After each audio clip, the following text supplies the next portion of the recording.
رب العزت نے ہم سب کے اوپر کرم فرمایا. فضل ہوا کہ اللہ تعالیٰ نے ہم سب کو میٹھی نیند سے جگایا اور ایک اہم فریضہ فجر کی نماز با جماعت پڑھنے کی توفیق عطا فرمائی. حدیث پاک میں آتا ہے جس کا مفہوم ہے کہ نیند موت کی چھوٹی بہن ہے. نیند موت کی چھوٹی بہن ہے. اس لیے ہم سب کو اللہ تعالیٰ نے ایک زندگی اور عطا فرمائی.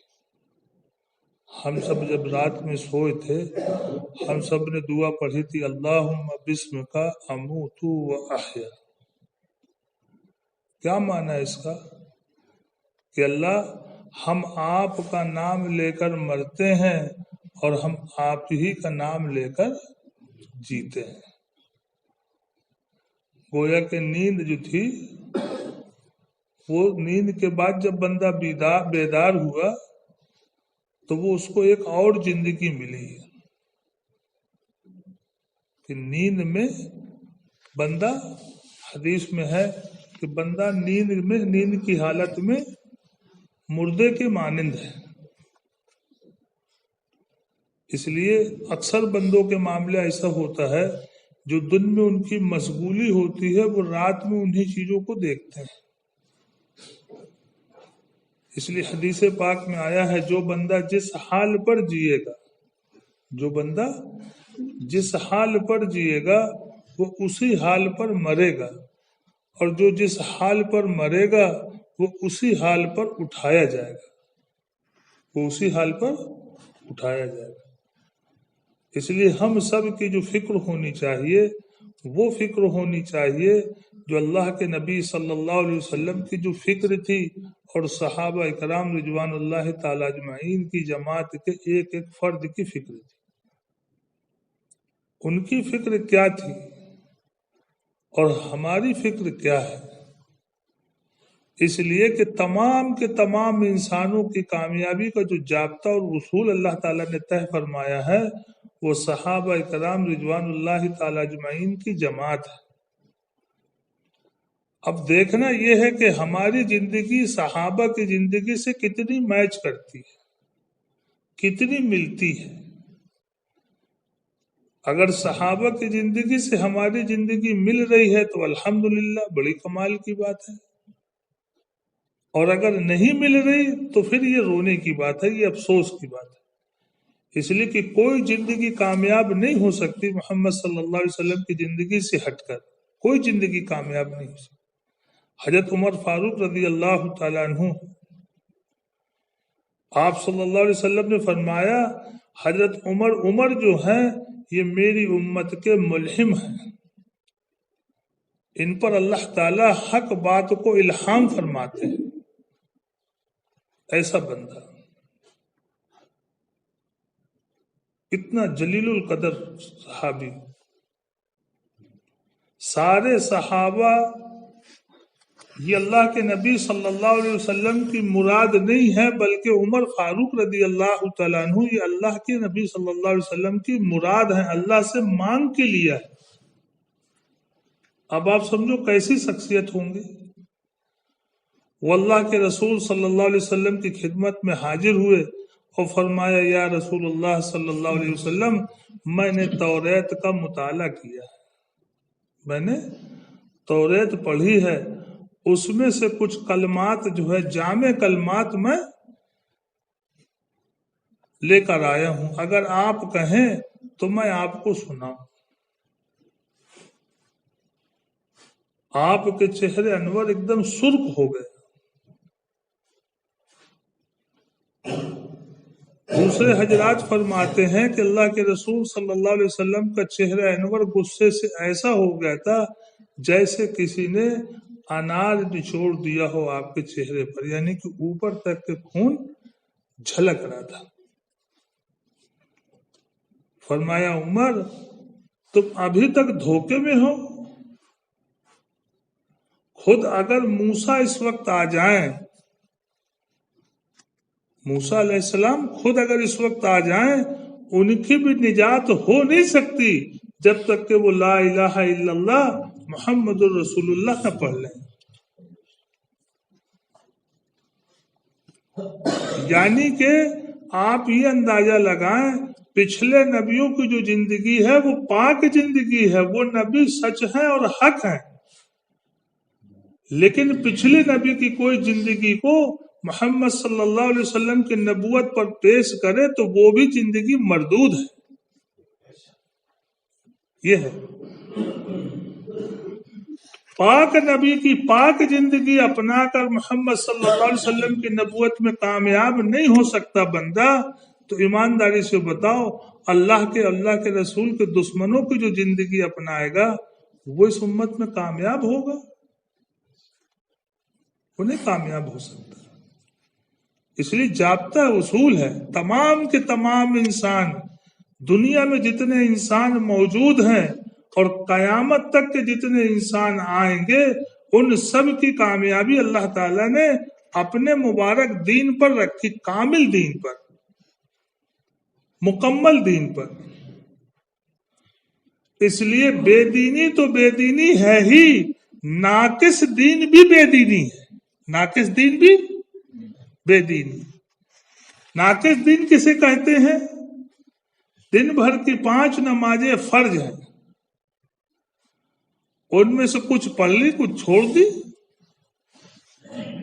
کہا کرن یار ٹائم نہیں ملاتا ہے. ہاں ہمارے گاؤں دیہات کے لوگوں کے پاس بھی عذر ہے کہ تم پنچ کا شہر میں بیٹھ رہتے ہو گدن میں، اور ہمیں پوچھا ہم تو بیلن کی جگہ ہر میں خدا آئے نہیں رہا تھے.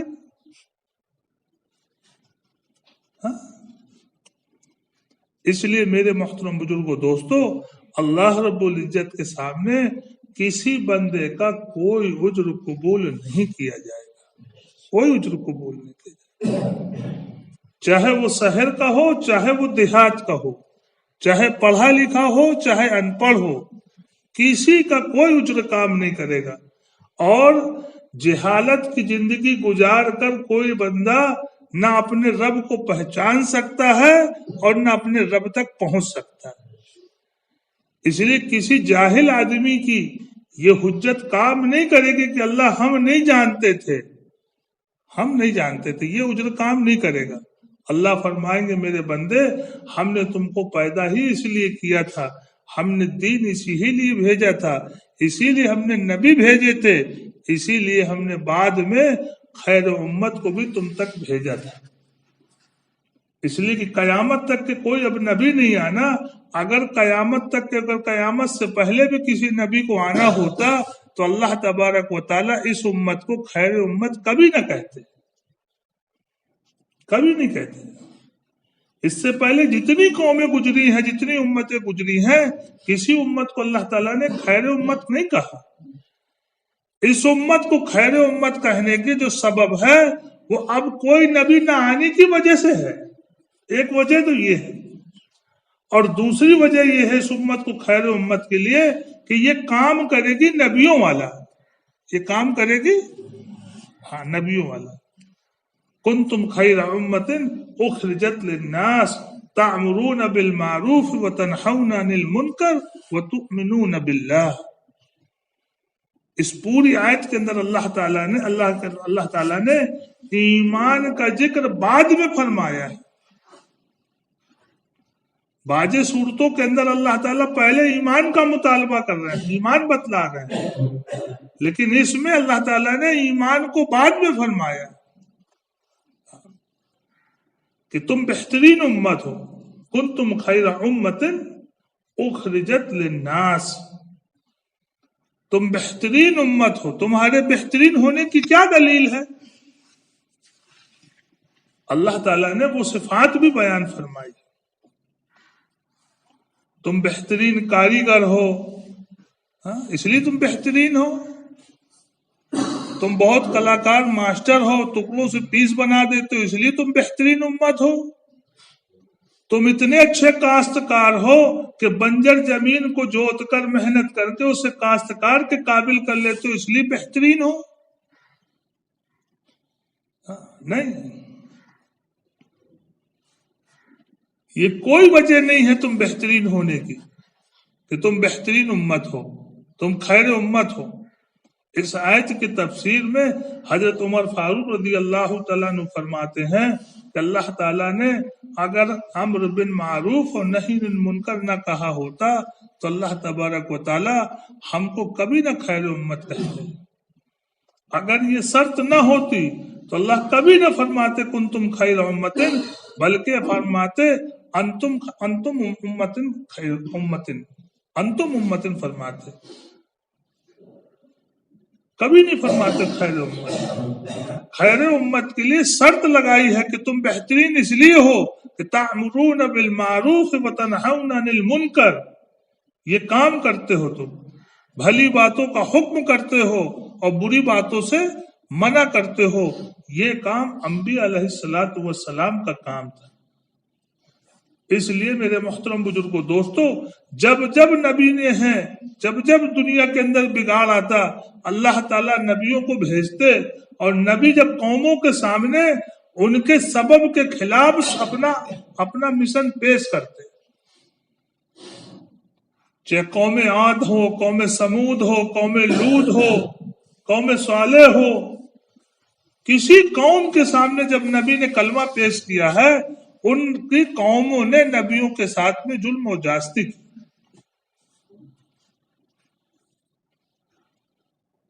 ایک مولانا تو فرما رہے تھے کہ کلمے کے چکر میں لا الہ الا اللہ محمد الرسول اللہ کی دعوت کی بنیاد پر 18,000 نبیوں کو تو قتل کیا گیا ہے،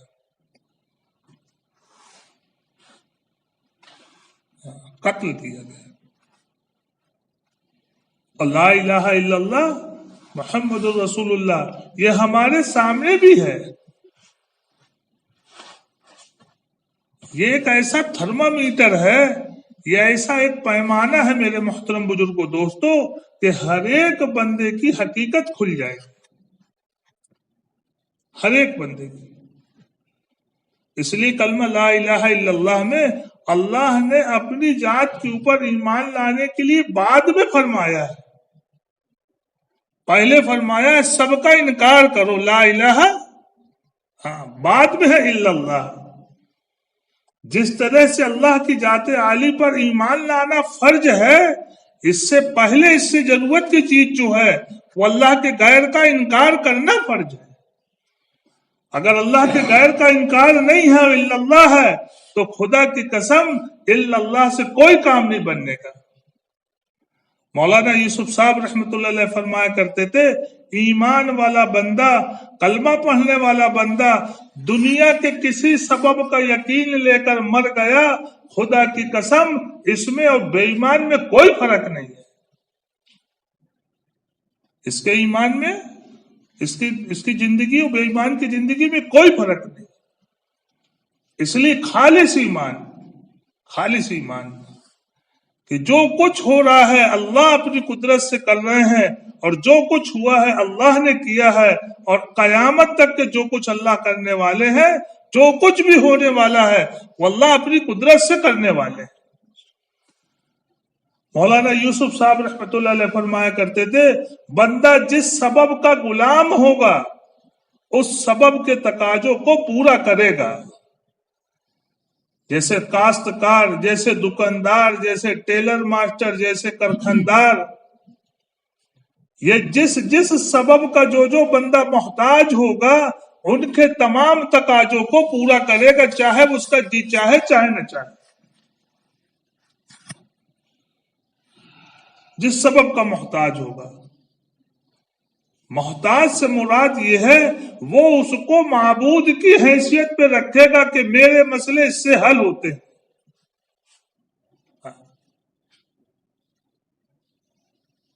اس لیے فرماتے تھے چیزوں کے اوپر محنت کرنا چھوڑ دو، چیزوں کے اوپر محنت کرو گے چیزیں تمہیں زیادہ سے زیادہ بڑی سی بڑی مارکیٹ تک لے کر جائیں گے۔ غلہ بہت پیدا کر لیا ہے، اب ہم کو گاؤں کے ویپاری کو نہیں بیچنا، اب باندھا لے کے جائیں گے۔ ٹی شرٹیں بہت بنا لی ہیں، اب ہم یہاں نہیں بیچیں گے، بڑی منڈی میں لے جا کے بیچیں گے۔